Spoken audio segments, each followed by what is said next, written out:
Selamat pagi semua. Selamat pagi semua. Balik lagi sama kita di kelompok 6.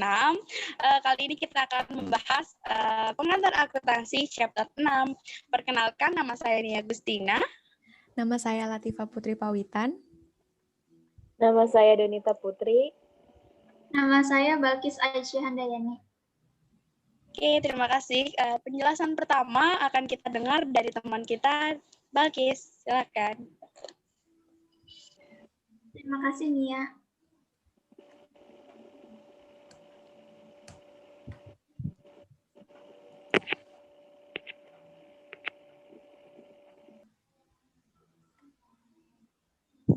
Yang pertama ada pengelompokan dan penentuan inventaris.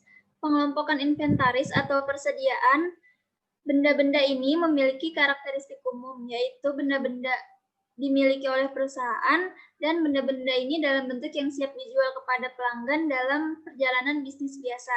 Produsen biasanya mengklasifikasikan inventoris ke dalam 3 kategori. Yang pertama barang jadi, yang kedua proses kerja, yang ketiga bahan mentah.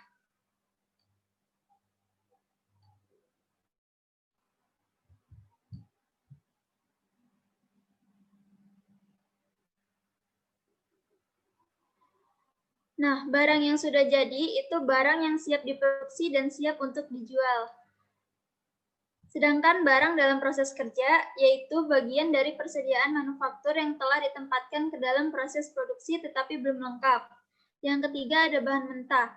Bahan mentah merupakan bahan pokok yang digunakan dalam produksi tetapi belum saatnya dimasukkan ke dalam produksi.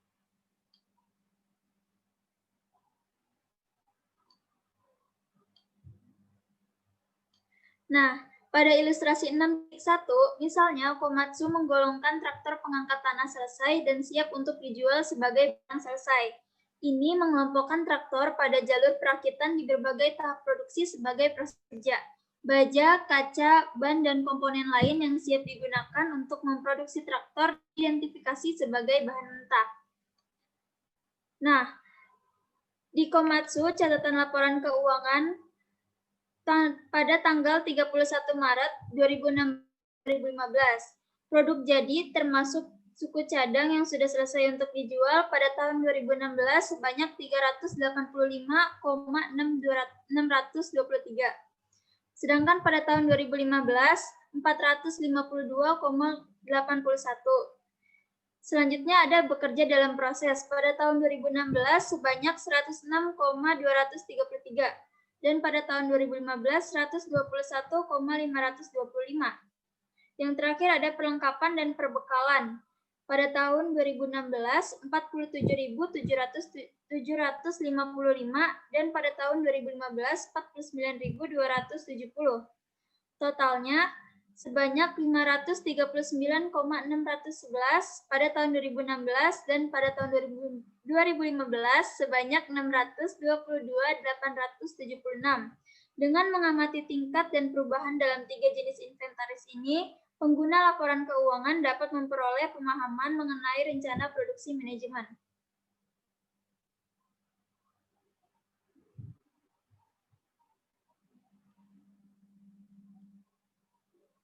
Selanjutnya ada menentukan jumlah inventaris. Jika menggunakan sistem perpetual, perusahaan mengambil inventaris fisik. Yang pertama untuk memeriksa keakuratan catatan perpetual, yang kedua untuk menentukan jumlah persediaan yang hilang karena membuang bahan-bahan mentah, pengutilan atau pencurian oleh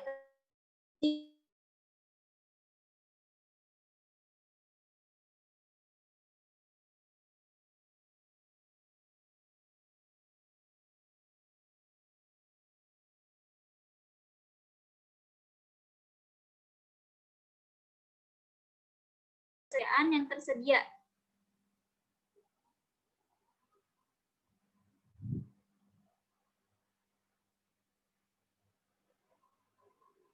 Selanjutnya ada menentukan kepemilikan barang.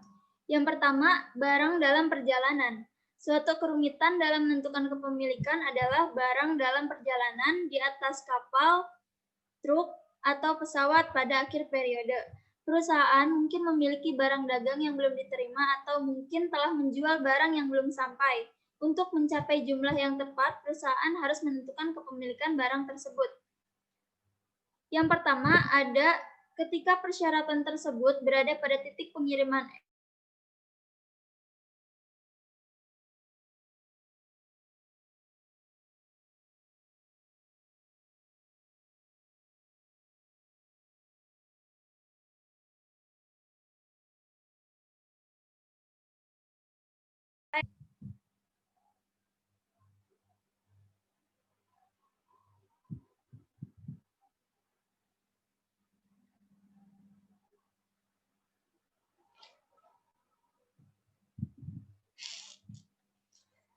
Selanjutnya ada metode inventaris dan efek keuangan. Inventaris dipertanggungjawabkan dengan biaya. Biaya mencakup semua pengeluaran yang diperlukan untuk mendapatkan barang dan tempat mereka dalam kondisi siap untuk dijual.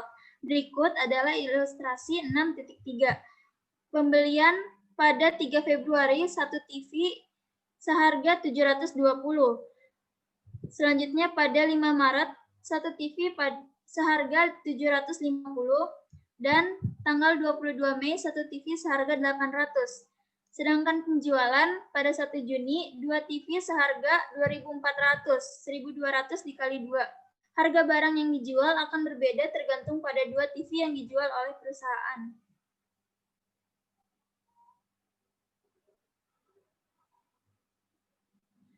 Yang terakhir ada identifikasi spesifik. Jika Krivis dapat secara positif mengidentifikasikan unit yang dijual dan yang masih dalam mengakhiri persediaan, ia dapat menggunakan metode identifikasi spesifik dari biaya inventaris. Dengan menggunakan metode ini, perusahaan dapat secara akurat menentukan inventaris akhir dan biaya barang yang dijual. Pada ilustrasi 6.4, identifikasi spesifik memerlukan perusahaan untuk menyimpan catatan biaya dari barang inventaris. Dalam sejarah, identifikasi yang spesifik dapat dilakukan hanya apabila perusahaan menjual sejumlah produk mahal dalam jumlah terbatas yang dapat diidentifikasi dengan jelas dari waktu pembelian hingga saat penjualan. Selanjutnya akan dilanjutkan oleh Donita. Terima kasih, Balkis. Selanjutnya ada biaya rata-rata. Metode biaya rata-rata mengalokasikan harga pokok barang tersedia untuk dijual berdasarkan biaya rata-rata tertimbang unit biaya yang terjadi. Metode biaya rata-rata mengasumsikan bahwa barang tersebut memiliki sifat yang sama. Jadi itu kayak cost of goods dibagi total unit sama dengan average unit cost. Selanjutnya, ada laporan keuangan dan pengaruh pajak metode arus biaya. Salah satu dari dua asumsi arus biaya dapat diterima untuk digunakan.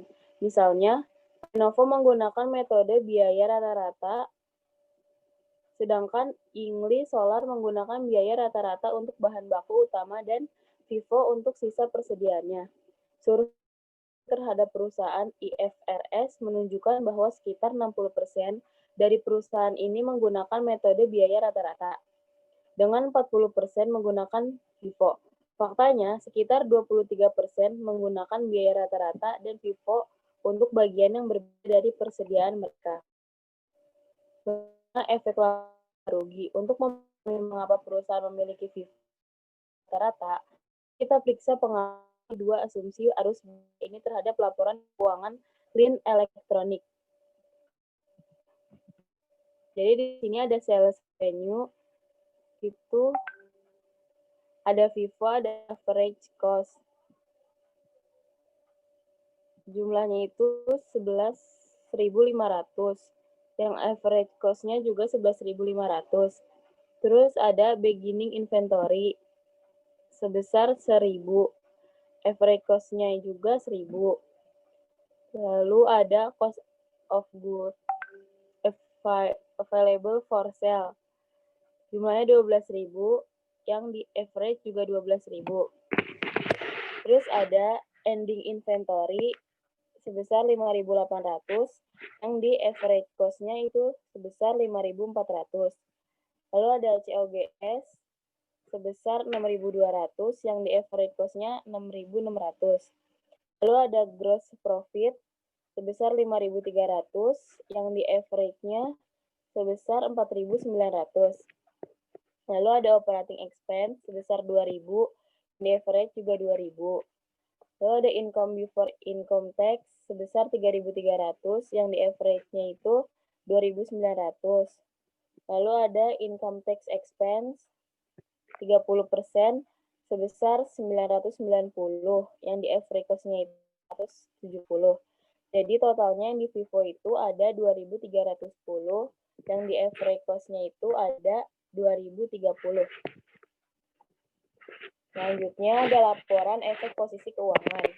Keuntungan utama dari metode Vivo adalah bahwa dalam periode inflasi, biaya yang dialokasikan ke persediaan akhir elektronik 40 dari 40 unit dalam persediaan akhir dibebankan biaya berdasarkan Vivo dengan biaya yang lebih tinggi pada 27 November sebesar 130. Selanjutnya, menggunakan metode arus biaya persediaan secara konsisten. Apapun metode arus biaya yang dipilih perusahaan harus menggunakan metode tersebut secara konsisten dari satu periode akuntansi ke periode lainnya. Pendekatan ini sering disebut juga dengan konsep konsistensi. Artinya, suatu perusahaan menggunakan prinsip dan metode akuntansi yang sama dari tahun ke tahun. Selanjutnya akan dibacakan oleh teman saya, Latifah.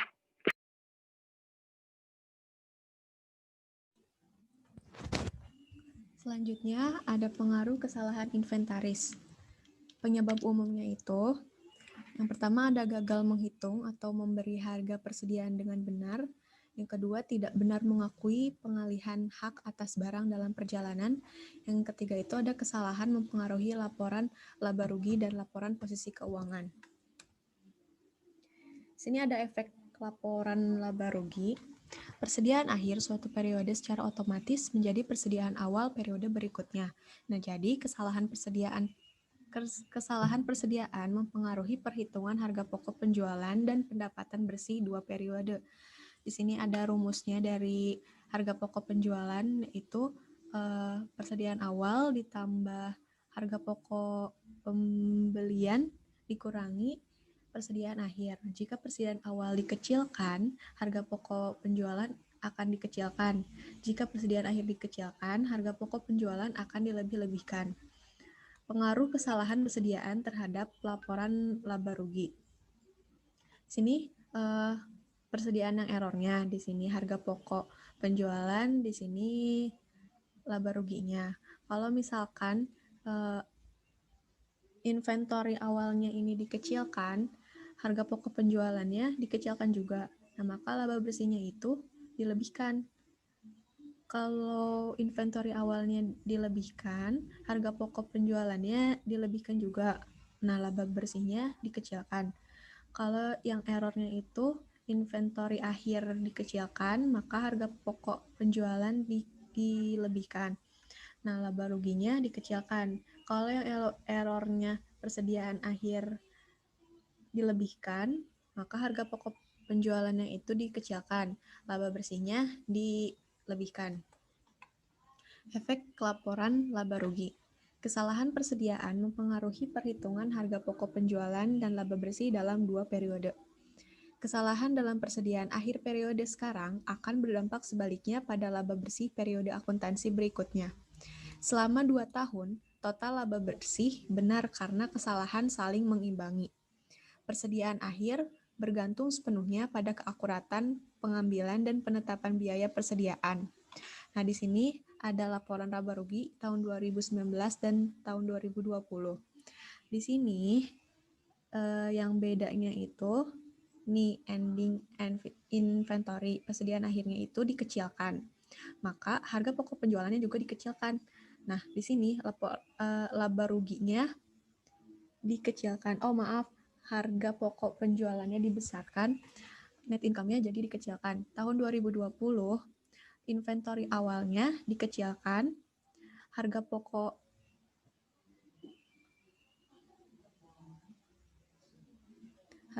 yang tersedianya dikecilkan, harga pokok penjualan dikecilkan, nah, laba bersihnya dilebihkan.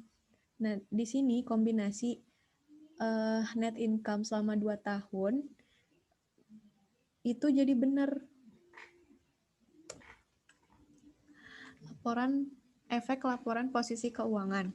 Pengaruh kesalahan persediaan pada laporan posisi keuangan ditentukan dengan menggunakan persamaan akuntansi, yaitu aset ditambah sama dengan kewajiban ditambah ekuitas. Kesalahan pada persediaan akhir memiliki efek sebagai berikut. Nih, kalau misalkan kesalahannya itu persediaan akhirnya dilebihkan, asetnya juga akan dilebihkan, liabilitiesnya nggak ada pengaruhnya, ekuitasnya dilebihkan. Nah, kalau misalkan kesalahan di persediaan akhirnya dikecilkan, asetnya juga dikecilkan. Kewajibannya tidak ada pengaruh, ekuitasnya dikecilkan juga.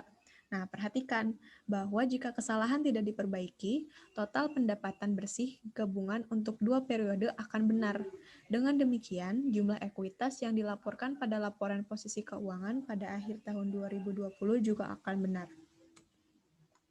Selanjutnya, presentasi dan analisis laporan persediaan. Yang pertama ini ada presentasi. Laporan posisi keuangan, yaitu persediaan diklasifikasikan sebagai aset lancar. Kalau laporan laba rugi, itu harga pokok penjualan dikurangkan dari penjualan. Nah, di sini harus ada pengungkapan. Yang pertama, klasifikasi persediaan utama. Yang kedua, dasar akuntansi atau biaya atau LCNRV. Yang ketiga, metode penetapan biaya atau FIFO atau biaya rata-rata. Selanjutnya, nilai realisasi yang lebih rendah dari biaya atau pendapatan. Ketika nilai persediaan lebih rendah dari biayanya, nah, perusahaan harus menuliskan persediaan ke nilai realisasi bersihnya. Lalu, nilai realisasi bersih adalah jumlah yang diharapkan perusahaan untuk direalisasikan atau terima dari penjualan persediaan. Contohnya itu konservatisme. Di sini ada ilustrasi, asumsikan bahwa GoTV memiliki lini barang dagangan berikut dengan biaya dan nilai realisasi bersih seperti yang ditunjukkan. Nah, di sini ada biaya per unit. Flat screen TV itu 550. Nah, harga biaya per unitnya itu harusnya 600. Nah, di sini realisasinya itu 550, maka yang ditulis di sini. Jadi, yang realisasinya 550. 5.500, yaitu 550 yang nilai realisasi dikali unitnya 100. Kalau satelit radios, harga unitnya itu 90, realisasinya 104. Nah, yang ditulis harga yang awalnya harga per unit. Jadi 90 dikali 500 yaitu 45.000. Selanjutnya ada DVD recorders.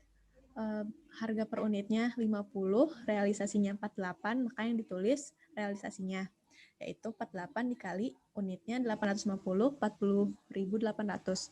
Dan DVDs harga per unitnya 5, realisasinya 6, maka yang ditulis itu harga per unit yang asalnya itu 5 dikali unit 3.000. Jadi total persediaannya itu 155.800. Selanjutnya ada analisis. Manajemen persediaan adalah pedang bermata dua yang membutuhkan perhatian terus-menerus. Yang pertama, tingkat persediaan tinggi dapat menimbulkan biaya penyimpanan yang tinggi, misalnya investasi, penyimpanan, asuransi, keusangan, dan kerusakan. Yang kedua, tingkat persediaan rendah dapat menyebabkan kehabisan stok dan penjualan yang hilang. Di sini ada analisis. Masih analisis, perputaran persediaan mengukur berapa kali rata-rata persediaan terjual selama periode tersebut.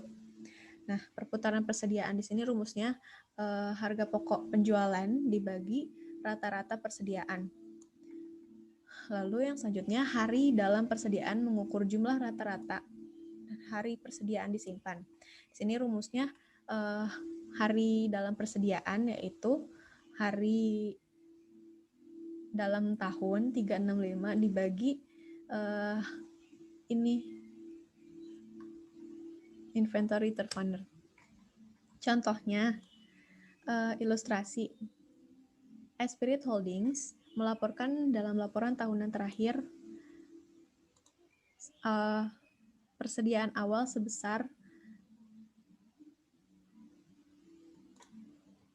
3.209 juta Hong Kong dolar. Persediaan akhir sebesar 3.254 juta Hong Kong dolar dan harga pokok penjualan untuk tahun yang berakhir sebesar 12.071 juta Hong Kong dolar. Ilustrasi 6.16 menunjukkan rumus perhitungan perputaran persediaan untuk Esprit Holdings. Nah, di sini kita cari inventory third funder-nya, yaitu harga pokok penjualan dibagi rata-rata persediaan, yaitu harga pokok penjualannya 12.071 Hong Kong dolar dibagi average inventory rata-ratanya, yaitu ditambahkan 3.209 Hong Kong dolar ditambah 3.254 Hong Kong dolar dibagi 2, jadi sama dengan 3,7.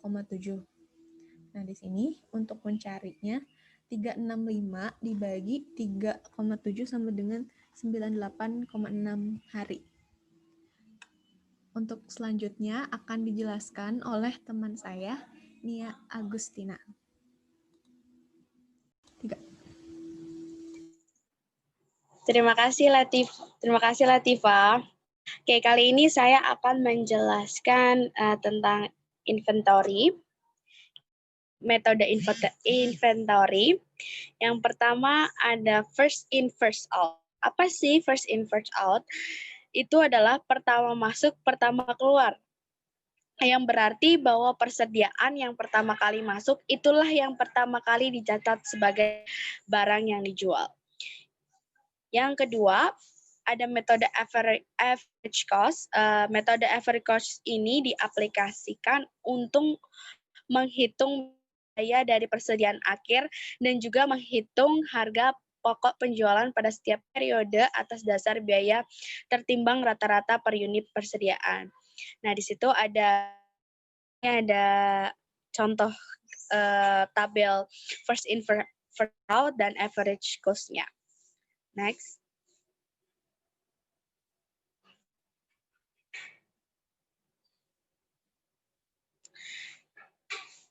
Nah, ini adalah estimating inventory, perkiraan inventaris.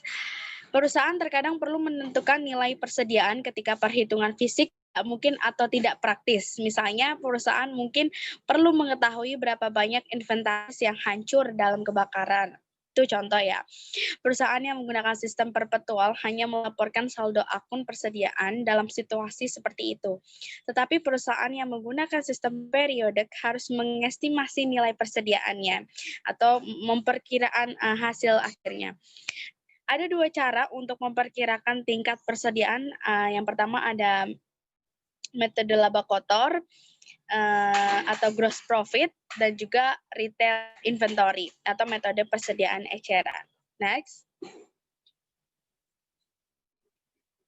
Ini ada gross profit method atau metode laba kotor digunakan perusahaan untuk menaksir harga pokok persediaan barang dagang pada akhir suatu periode. Dapat ditempuh melalui tahap-tahap berikut. Yang pertama ada presentasi laba kotor dari penjualan bersih pada periode sebelum diadakannya penaksiran nilai persediaan barang dagang. Yang kedua, ada menghitung nilai harga pokok penjualan barang dagangan untuk periode diadakannya penaksiran nilai persediaan dengan cara mengurangkan presentasi 100% dengan presentase laba kotor periode sebelum diadakannya penaksiran nilai persediaan. Kemudian, hasil pengurangannya dikalikan dengan penjualan bersih aktual yang terjadi pada periode diadakannya penaksiran nilai persediaan barang dagang. Dan di sini ada rumusnya, rumus menghitung persediaan akhir dengan persamaan, yaitu harga pokok penjualan sama dengan persediaan awal ditambah pembelian dikurang persediaan akhir. Next. Nah, ini ada metode kedua di estimasi inventory, yaitu retail inventory method atau menghitung yang tadi ya, yang eceran tadi. Penggunaan metode persediaan untuk menaksir harga pokok persediaan barang dagang perusahaan pada akhir suatu periode dapat ditempuhi melalui tahap-tahap berikut. Nah, juga ada masing-masing ini juga ada tahap-tahap untuk pengerjaannya. Kalau untuk retail inventory method itu yang menentukan presentasi harga pokok barang dagang yang tersedia untuk dijual terhadap jual eceran pada periode berjalan dengan rumus nilai harga pokok barang dagang yang tersedia untuk dijual atau nilai harga jual eceran kalikan 100%. Yang kedua, menghitung nilai persediaan barang dagang akhir periode berjalan. Yang ketiga, mengalihkan presentase harga pokok barang dagang yang telah diperoleh atau poin 1 tadi dengan nilai persediaan barang dagang akhir untuk memperoleh nilai harga pokok barang dengan akhir tersebut. Nah, yang pertama tadi kan kita sudah menjelaskan FIFO. Yang kedua ini ada LIFO method atau metode LIFO, yang artinya itu merupakan dari last in first out, atau dalam bahasa Indonesia terakhir masuk keluar, yang berarti bahwa persediaan yang terakhir masuk adalah barang yang pertama kali keluar atau dicatat sebagai barang yang dijual. Sejak tahun 1970-an di perusahaan-perusahaan di Amerika Serikat memilih untuk menggunakan sistem LIFO mengurangi pajak pada saat terjadi inflasi. Nah, ini ada contoh tabel pengerjaan LIFO. Next. Apa sih perbedaan FIFO dan LIFO? Yang pertama, perbedaan antara biaya inventaris yang dihitung berdasarkan metode FIFO dan LIFO tersebut cadangan LIFO. Yang B, cadangan ini pada dasarnya adalah jumlah yang kena pajak penghasilan suatu entitas yang telah ditangguhkan dengan menggunakan metode LIFO.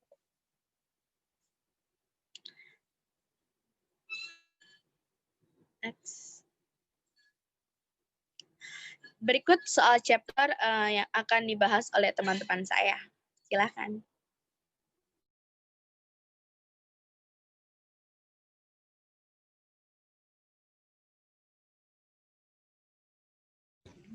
Soal yang pertama, E5.7 LO4. Hazir Creation memiliki saldo akun berikut pada akhir tahun. Harga pokok penjualan 60.000, persediaan 15.000, beban operasi 29.000, pendapatan penjualan 117.000, diskon penjualan 1.300, dan retur dan potongan penjualan 1.700. Perhitungan fisik persediaan menentukan bahwa persediaan barang dagangan yang ada adalah 14.200. Instruksinya, siapkan jurnal penyesuaian yang diperlukan sebagai hasil dari perhitungan fisik.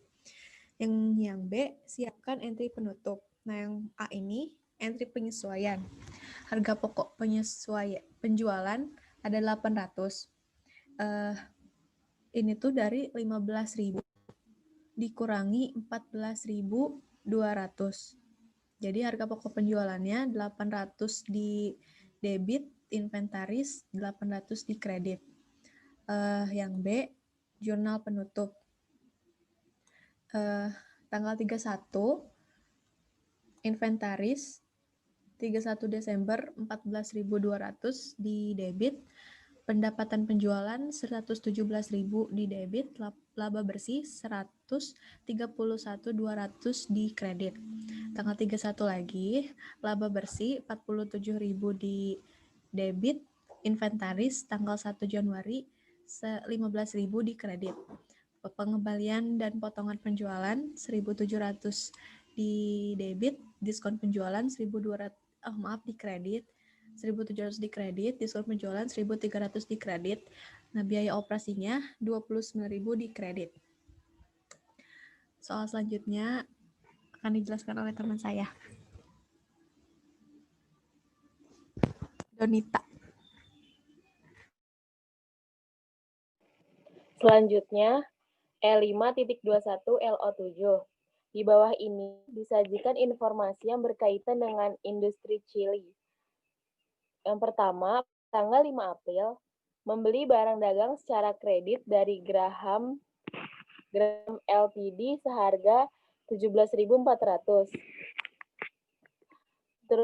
Terms-nya itu 2/10, netnya per 30, FOB shipping point. Yang kedua, pada tanggal 6 April, membayar biaya pengiriman sebesar 800 atas barang dagangan yang dibeli dari Graham. Nomor 3, pada tanggal 7 April, membeli peralatan secara kredit dari Red Manufacturing seharga 27.000.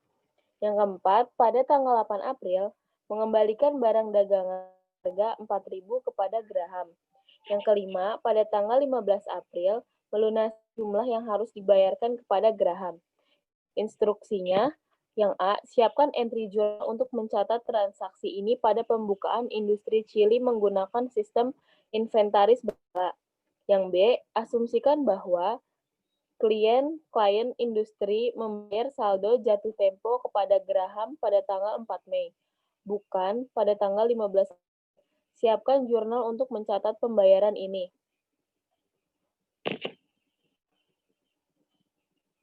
Next, yang ini jawabannya yang itu ada entry jurnal. Tanggal 5 April ada pembelian sama akun hutang. Pembeliannya 17.400 di debit dan akun hutangnya 17.400 di kredit. Tanggal 6 April ada pembelian masuk sama kas. Sebesar 800 di debit dan 800 di kredit. Tanggal 7 April ada pembelian sama akun hutang sebesar 27.000 di debit dan 27.000 di kredit. Tanggal 8 ada akun hutang dan pengembalian dan potongan pembelian sebesar 4.000 di debit dan 4.000 di kredit. Tanggal 15 April ada akun hutang, kas, dan diskon pembelian. Akun hutangnya 13.400 di debit dan kasnya 13.132 di kredit. Kalau diskon pembeliannya itu jadi akun hutang sama kas dikurang. Yang B itu ada entry jurnal. Pada tanggal 5 April ada pembelian dan akun hutang sebesar 17.400 di debit dan kredit. Tanggal 6 April ada pembelian masuk dan kas sebesar 800 di debit dan 800 di kredit. Tanggal 7 April ada pembelian dan akun hutang sebesar 27.000 di debit dan 27.000 di kredit. April ada akun hutang dan pembelian dan potongan pembelian sebesar 4.000 di debit dan 4.000 di kredit. Tanggal 4 Mei ada akun hutang dan kas sebesar 13.400 di debit dan 13.400 di kredit. Next.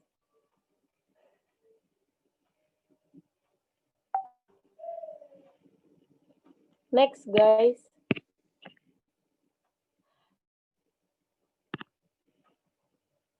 Selanjutnya dibacakan oleh teman saya.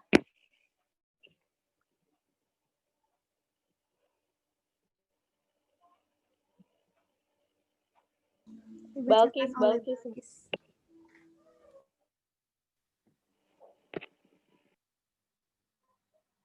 Selanjutnya ada soal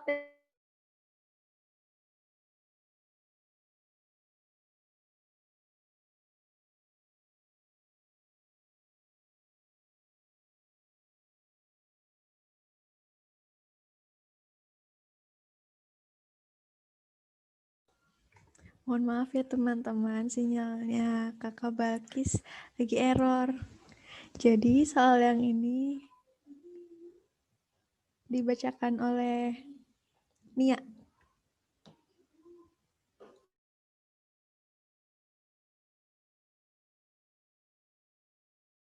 Balkis atau Nia? Ini Balkis sudah normal kan?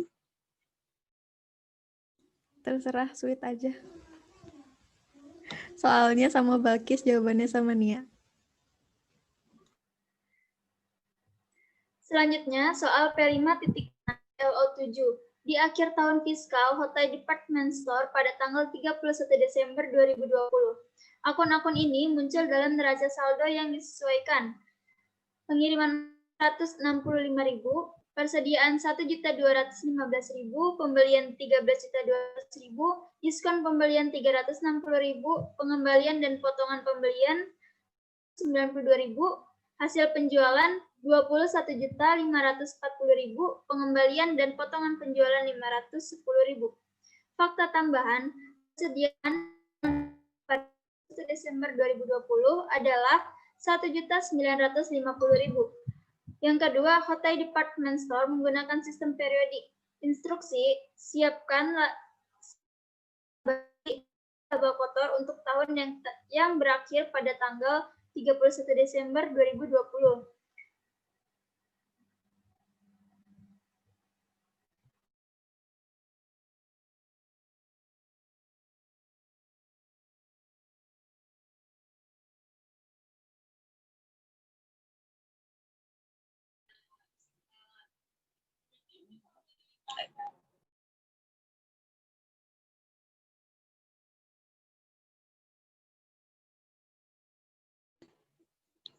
Oke, dari soal yang sudah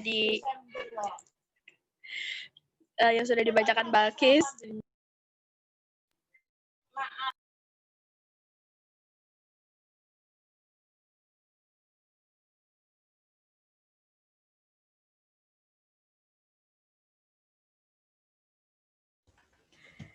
Ya, jadi jawabannya itu kalau kita mau cari laporan laba rugi, karena ini kan sistemnya yang periodik, jadi harus cari dulu harga pokok penjualan. Nih, harga pokok penjualan inventaris tanggal 1 Januari itu ada 1.215.000 di kredit. Nah, pembelian ada 13.200.000, dikurangi pengembalian dan potongan pembelian ada 192.000 di debit. Diskon pembeliannya itu ada 360.000. Nah, di sini jadi 552.000 hasilnya. Nah, jadi pembelian bersihnya itu dikurangi 13.200 dikurangi 552.000, jadi 12.648.000. Nah, ditambah pengiriman masuk 165.000 dan harga pokok pembeliannya itu 12.813.000. Harga pokok barang tersedia untuk dijual 14.028.000 dikurangi inventaris tanggal 31 Desember yaitu 1.950.000. Nah, jadi harga pokok penjualannya itu 12.078.000. Nah, lalu setelah kita mendapatkan harga pokok penjualan, kita langsung tulis laporan laba ruginya tanggal 31 Desember 2020. Nih, penjualan. Pendapatan penjualannya itu 21.540. Ini dari data ya. Dikurangi pengembalian dan potongan penjualan 510. Penjualan bersihnya 21.030.000. Nah, harga pokok penjualan ini yang tadi kita udah cari 12.078.000. Jadi laba kotornya itu 8.090.052.000.